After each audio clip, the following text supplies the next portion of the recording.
William Morris has been put into aspect within bourgeois society as a wallpaper designer only. Of course, he was much more than that. And the great thing about William Morris is he stood for human labour.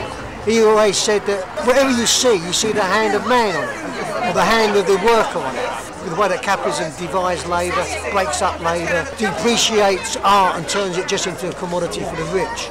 He was so furious and angry at that he thought that you had to win dignity of labour back. To do that, you had to have a revolution. The last 2 decades of his life, he spent his whole time talking to meetings, going up and down the country, campaigning, building organisation to actually create a world where human dignity and human labour will be back in place. Here at the gallery at the moment, you'll have the opportunity to see a marvellous collection of work by Sir Frank Brangwyn. Sir Frank Brangwyn was a man who actually helped found this gallery, and it was his bequest that actually supported the funding to get the thing up and running.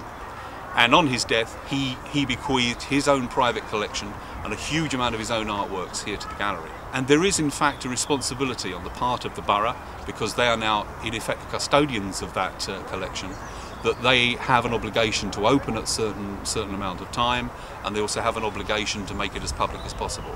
That very remit is now being brought into question in relation to the revised opening hours. And so there's a great deal of concern about the Brangwyn collection, as well of course as the Morris collection, as well as the works from Rossetti, as well as the works of Edwin Bourne-Jones. You know, the whole cast of pre-Raphaelites, the whole foundation of the arts and craft movement is embodied in the works in this building. And the potential loss of the curator, who is probably just about the world's most respected expert on Morris, and I say that quite seriously, I mean the world, not the UK.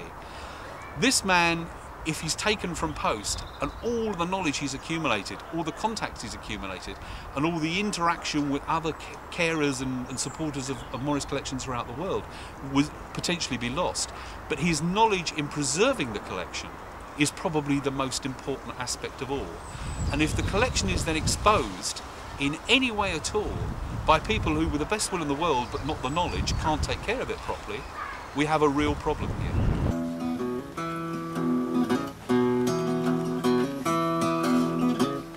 They paved paradise and put up a parking lot with a pink hotel, a boutique and a swinging hot spot. And don't it always seem to go that you don't know what you've got till it's gone? They paved paradise and put up a parking lot. My name's Roger Huddle, and I'm from a sort of loose group, we've all got white thingies on, called Anti-Scrap, which came together really because of the threat to William Morris Gallery and Vestry House Museum. We don't believe that those threats have gone away, but nevertheless we also think that a closure of a night class, the closure of a library, the whole number of other small things that happen are as big attack upon the arts as anything else. And the most pernicious one in a borough of this size is the unaffordability or the closure of rooms to meet in. If you haven't got anywhere to go, then you're forced to stay at home. So really, this walk today is to heighten that. You can't have any public, communal, social gathering without sanitation. Local authorities were started in the first place to keep down cholera, and they've been empowered for years to provide public conveniences.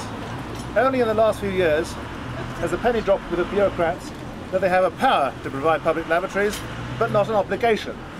And that's where this bright idea comes from, to close the loos and ask cafes and restaurants and pubs to take up the slack. They plan to close every single purpose-built public lavatory in the borough. They'll turn them into flats. There's already permission out to convert the loos on Crownfield Road into shops and flats. The official community lavatory here is the College Arms. That's not exactly convenient to the park. If the William Morris Gallery is closed, if the cafe in the park is closed, there is no public sanitation in the park at all, which sometimes has thousands of people on a bright day, even without any particular function. For the last 35 years, we've been running our gang show in the theatre here. With the proposed increases on the halls, we are now in a situation where we just cannot afford to run a show within Waltham Forest. I started teaching children to dance 16 years ago after a career in television, theatre and music. I now have to take my children out to Thurrock, to the Thameside Theatre, because it is the only place that I could get for the money that I could afford. But it's so far away. I think the council needs to rethink its priorities and give something back to the children of the community. We need a theatre run by theatre people and not by pompous, pen-pushing bureaucrats. We ran a county gang show in the early part of this year in the Kenneth More Theatre in Ilford, and looking at the costings between Chingford Assembly Hall and Kenneth More, which a lot of you probably know is a proper theatre with every facility available, it was going to cost £4,000 more to actually have a show in Chingford Assembly Hall than it would be in Kenneth More. So that shows you the difference in prices that we're looking at. Our request is quite simple, to have a decent theatre in Waltham Forest, and it would be nice if just for once the council would grant our wishes.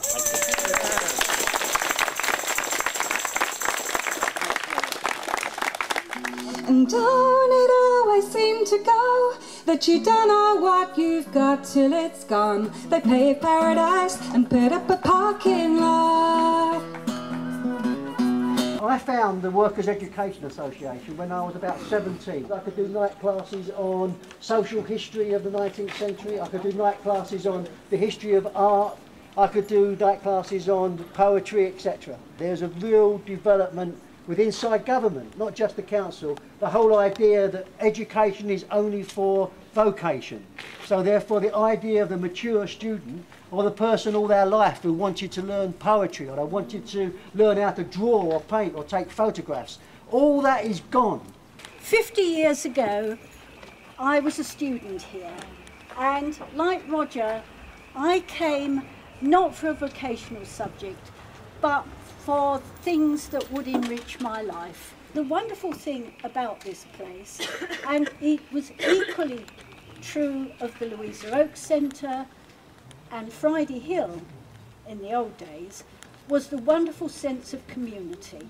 You didn't just come here for your class, you came for group activities. You were absorbed into other things. All the emphasis now is on vocational classes. What the local authority doesn't seem to realise is that if elderly people go to a class, they have an interest that keeps them fit and healthy. They also have a support group. The gardening class at Louisa Oakes that served a disabled group, that's gone. It's the general impact on the community, not just on adult education, that is so important. And with the proposed closure of Friday Hill House, then it just means that adult education classes are going to go on in schools. In the evening, I foresee the closure of daytime classes, and I think that is going to be a really terrible blow. So we got knocking their houses, shouting. Let's burn it down. Annoying. Let's set light to it all. Good luck, guys. Please don't it always seem to go that you don't know what you've got till it's gone. You paved paradise and put up a parking lot. The consultant has come on board for a whole raft of different activities here in the borough. Probably the most spectacular is the huge development on the High Street, which is supposedly built and opened by now, but was going to actually house new arts facilities, the new cinema, the new theatre, the new library, and a whole host of other benefits. That's actually remained dormant as a building site now for getting on for 2 years. So far, it's still a hole in the ground, and it's already cost the council close on £4 million. If you expect or rely on the current local council to fulfil your aspirations, you'll probably die of cultural starvation. I can obviously see a number of things that no one else can. In some of this space, I can see a community arts hub perhaps. Let's call it the Abyss Arts Centre. Yes. I see an excellent performance space, big enough to accommodate the likes of the Forest Philharmonic, and at a rate that they can afford. I also can see rehearsal space for smaller groups and organisations and artists. I also see some studios for artists. Finally, we have a gallery, a well-managed, easily accessible, with a hanging system type of gallery. Just one further thing, let's not forget while we are here, there's a Rothwild Hall Centre over there. That was very, very useful. Lots of cafes used to go on in there, lots of art fairs used to go on in there. It's been closed for ages. Late last night, I heard the screen door slam, and a big yellow taxi took away my old man. And don't it always seem to go that you don't know what you've got till it's gone? They paved paradise and put up a parking lot. We'd like to welcome you to the virtual St James Street Library. And this is all we've got left of it since it was suddenly closed down a few weeks ago. To start with, the architecture section. This central library that you see here has just had a £3.5 million makeover. Since then, the roof leaks, the reading room is too noisy to read in, and there's very little room for bookshelves. The history section. St James Street Library in Coppermill Lane opened in 1963, serving a deprived area which has several schools but very few other facilities. A lot of old people in the area used it as well. The council overspent so much on this central library's makeover that it had to close down St James Street Library. Humour. The council closed our much-loved St James Street Library on April Fool's Day without telling anyone, and then they said no one had complained beforehand. They must have thought that was funny. And another funny thing was seeing people coming along for weeks afterwards, rattling the doors and trying to get in and pushing their books through the letterbox. A mystery. Where have all the books gone? Not just from St James Street, but from others that were closed for a makeover and then reopened with hardly any books. Come to that, most of the trained librarians seem to be missing too. When people started making inquiries about what's happened to all the books, nobody knew. Shame. We suspect they were destroyed by rain. We suspect they were put into storage which obviously wasn't secure, and they were destroyed by rain. But nobody's ever admitted this. General fiction. Well, I haven't got time to tell you all the things the council has told us, but believe me, it falls into the category of general fiction. Waltham Forest, as far as I know, is the only London borough which has failed to build a single new purpose-built library in all the years since the London Borough started in 1965. There's a fine record of foresight and planning for you. The travel section. St James Street was within easy reach of thousands, in fact, of households along quiet streets. But to get here, people have to cross a dangerous main road and struggle up a crowded high street. Many of them just don't go to a library anymore. Also, people from ethnic minorities make more than average use of libraries. This has also been shown in a recent report. So closing a library is a direct strike against some of the most disadvantaged people in this borough. Arithmetic section. The council insists on keeping the rise in council tax down to 2.5%. Yet the councillors have just voted themselves an average pay rise of more than 25%. The new Labour Council had this borough crawling with consultants. They paid a consultant from PricewaterhouseCoopers £250,000 to come in, and the great idea she put forward was casualised labour. Therefore, all the specialist skills that are required, all the skills that you acquire over time of working in the same workplace are lost. Over the last 10 years, this council has spent £20 million on private consultants. And one of the things Unison and one of the things community campaigners should consider is putting up our own candidates to stand against this rotten bunch who have destroyed public services in this borough. There should be candidates. Don't it always seem to go that you don't know what you've got till it's gone? Is this much ado about nothing? It is much ado because we have nothing. We are concerned about something that is difficult to put on an accountant's balance sheet, which is the companionship you get to going along to one of these groups. It's the fellowship you get. And remember that what William Morris said, fellowship is life, but lack of fellowship is death. Clyde Loakes, Clyde Loakes, wherefore art thou? In this borough that you run, every one of us here are trying to give an outlet to creative talents and abilities, but the only outlets we can find to stimulate our mind is outside the borough. We as a people and our members have to run to Stratford or Hackney to see a show. Where is our Theatre Royal or our empire? I know that Britain has lost its empire, but many of us here who are making up your one community are the empire's children. And we, along with all the other groups, are voicing our protest at the loss of many buildings and the rising cost of others, whereby we may have to find space outside of our area to rehearse or perform. The arts is a necessity. In it, there's a wealth of vibrancy, and we need to safeguard its future, especially for the youth, who rather than release their bullets, release their creative energies through positive activities, instead of through gun and gang culture, leading to death and destruction, not unlike the state of the arts in this borough. Today, we come together as one voice that's been marginalized in a community bereft of opportunity to make progress in the cultural industries where William Morris and Alfred Hitchcock's famous sons of the borough have excelled.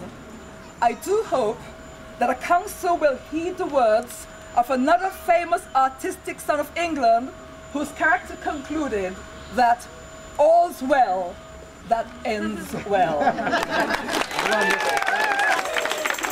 Thank you very much, Yvonne.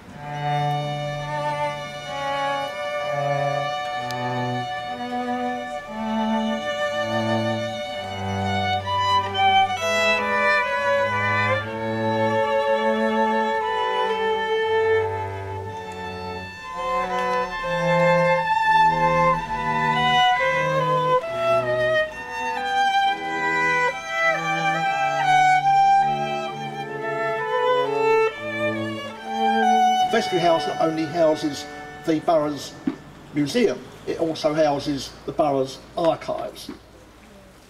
And at the very time when there's an increased interest in local history, in family history, the hours of the archives, just like the hours of the gallery and the museum, are being cut.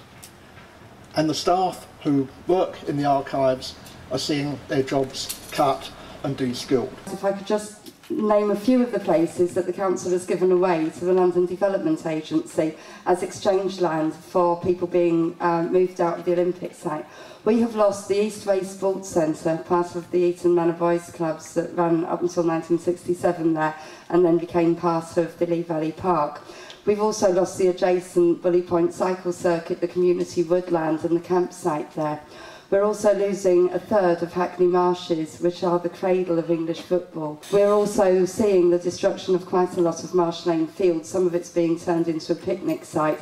The lane is being turned into a road with pavements and street lighting, and we're losing a lot of land there, supposedly temporarily to allotments. Constrapers Fields down at the south end of Leighton is now to be exchange land to Newham for land that they are giving away, with 2 football pitches, a multi-use sports hall, community centre, children's playground and recreation ground. And they are now going to be using our land there as exchange for that, because a community of travellers have had to move from the site that they've occupied at Place Lane for over 30 years. All of these are facilities for entry-level sport that we're losing. They pay parties and put up a parking lot. Thank you.